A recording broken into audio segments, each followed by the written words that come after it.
의 말씀은 시편 24편 이제 마무리를 하겠습니다. 1절에서 마지막 10절까지 읽겠습니다.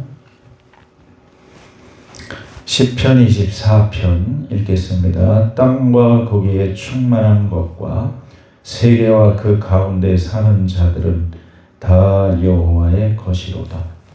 여호와께서 그 터를 바다 위에 세우시며 강두리에 건설하셨도다. 여호와의 산에 오를 자 누구며 그의 거룩한 곳에 설 자가 누구인가? 곧 손이 깨끗하며 마음이 청결하며 뜻을 허탄한 데 두지 아니하며 거짓 맹세하지 아니하는 자로다. 그는 여호와께 복을 받고 구원의 하나님께 의를 얻으리니 이는 여호와를 찾는 족속이요 야곱의 하나님의 얼굴을 구하는 자로다. 셀라. 문들아 너희 머리를 들지어다. 영원한 문들아 들지어다. 영광의 왕이 들어가시리로다. 영광의 왕이 누구시냐? 강하고 능한 여호와시요 전쟁에 능한 여호와시로다. 문들아 너희 머리를 들지어다. 영원한 문들아 들지어다. 영광의 왕이 들어가시리로다. 영광의 왕이 누구시냐? 만군의 여호와께서 곧 영광의 왕이시로다. 셀라. 아멘. 어제도 얘기했던 것처럼 이 시편 24편은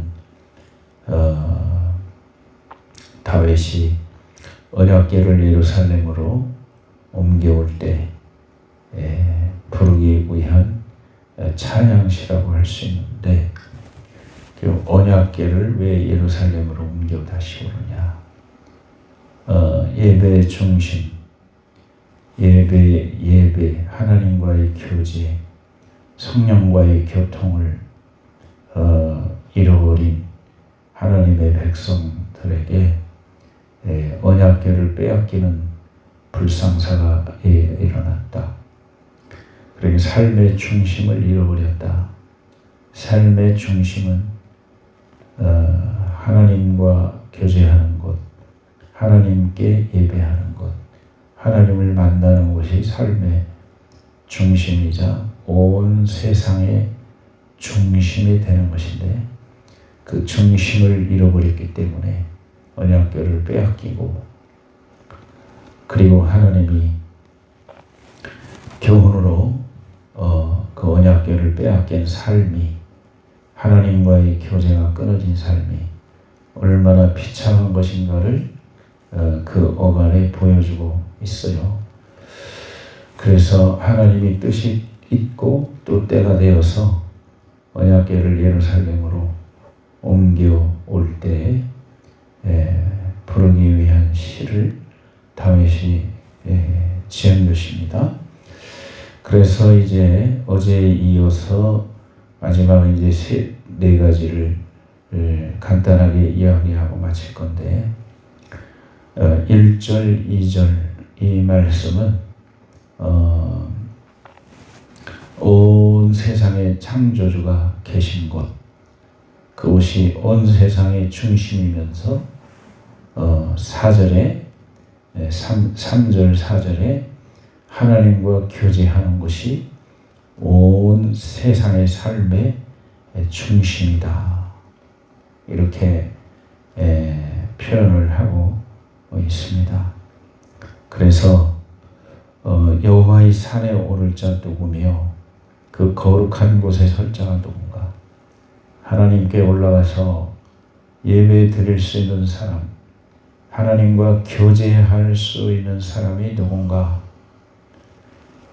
그 사람은 곧 4절에 손이 깨끗하며 마음이 정결하며 뜻을 허탄한 데 두지 아니하며 거짓 맹세하지 아니한 자다. 손은 행동을 상징한다고 그랬죠. 그래서 하나님의 계명을 행하는 데에는 반드시 하나님이 상급을 주신다. 마음이 청결하다는 것은 어제 얘기했던 것처럼 하나님만 사랑하는 마음,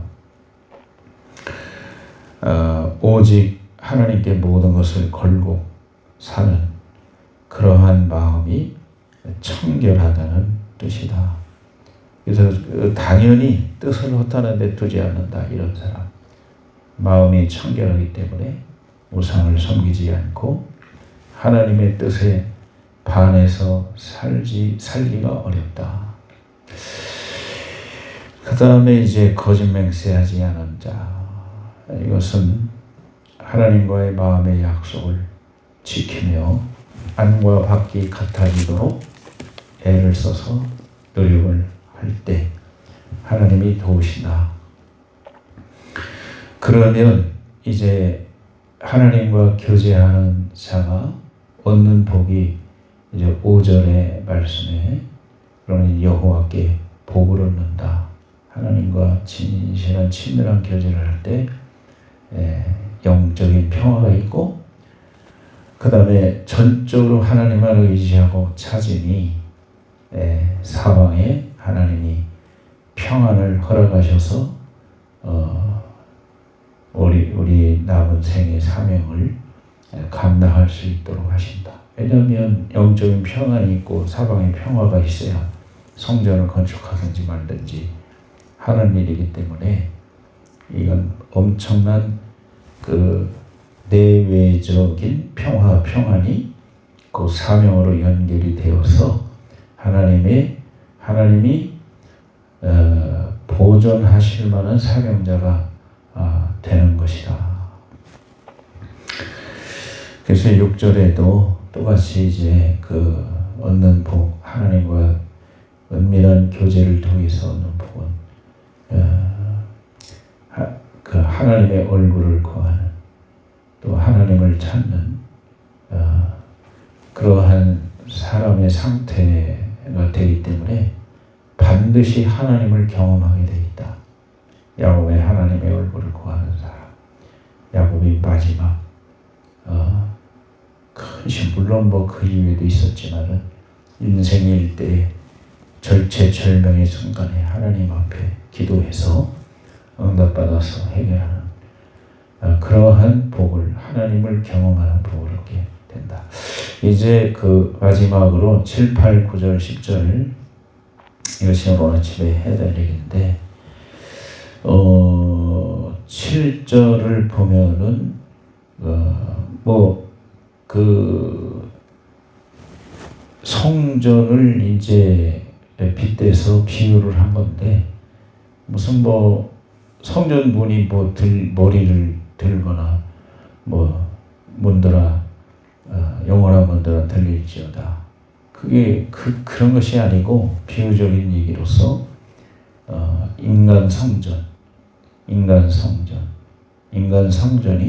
성전된 사람을 비유하면서 하나님께서 성전에서 축복하실 것을 약속하셨기 때문에 사실은 인간이 성전이기 때문에 하나님 앞에서 성전된 앞에 이야기한 1, 2, 3, 4, 5, 6절에 그 상태가 될 때 영광의 왕이 들어가시리로다. 이거 하나님과 교제가 시작이 될 것이다. 8절에 이제 영광의 왕이 누구시냐? 강하고 등한 여호와시요 전쟁에 등한 여호와시로다. 인생 자체가 전쟁이고 이거는 이제 어떤 사건을 염두하면서 한 건가 하면은 출애굽 이후에 가나안 땅에 들어갈 때까지 특징이 뭐냐면 전쟁이에요. 전쟁에 승리를 해야 가나안 땅에 들어갈 수가 있고 또 전쟁에 승리를 해야만 사명 감당할 수 있기 때문에 영적인 전쟁, 보이지 않는 전쟁, 보이는 전쟁, 이것으로서 하나님의 능력을 보여주셨다. 전쟁에 등한 여호와시로다. 우리는 보이는 전쟁, 보이지 않는 전쟁, 나와의 싸움, 사탄과의 싸움, 또 죄와의 싸움, 육신의 정욕, 안목의 정욕과 이생의 자랑에 대한 싸움, 이런 것들이 우리가 싸워서 이길 수 있는 힘이 없어요. 그래서 에베소서에서 바울이 너희는 하나님께 복종하라. 그러면 마귀가 너희를 피하리라. 마귀를 대적하라. 그러니까 창세기 1장에 나오는 정복하고 다스리고 이렇게 관리하라고 하신 그것이 이루어지기 위해서는 우리가 철저하게 하나님 앞에 복종하고 순종할 때 모든 관계나 물질이나 모든 것이 하나님께서 그 손에 맡겨주셔서 다스려 나갈 수 있고 잘 관리해 나갈 수 있는 기회를 주신다. 9절 10절은 이제 반복하는데 7절의 말씀을 반복하는데 문들아 너희 머리를 들지어다 영원한 문들아 들릴지어다 영광의 왕이 들어가시리로다. 우리 심령 상태가 주님이 함께 하실 만큼 그러한 이 앞에 1, 2, 3, 4절의 말씀처럼 되어야 된다. 10절을 읽겠습니다. 시작. 영광의 왕이 누구시냐? 만군의 여호와께서 영광의 왕이시로다.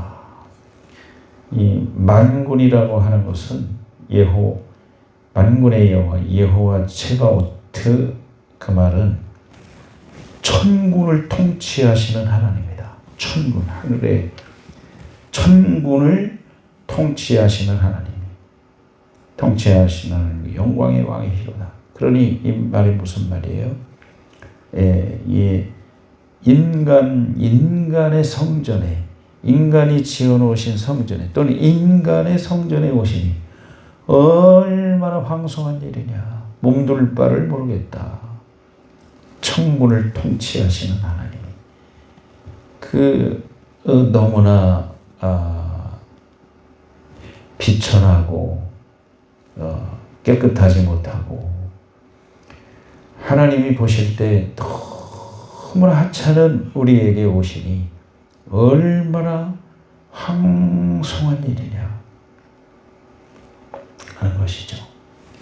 그러니까 결론은 뭐냐? 온 세상의 중심은 시온산 예루살렘인데 하나님과 교제하고 있는 곳, 예배가 되는 곳, 그것이 바로 온 세상의 중심이기 때문에 하나님이 그것을 보호하시고, 하나님은 그랬잖아요.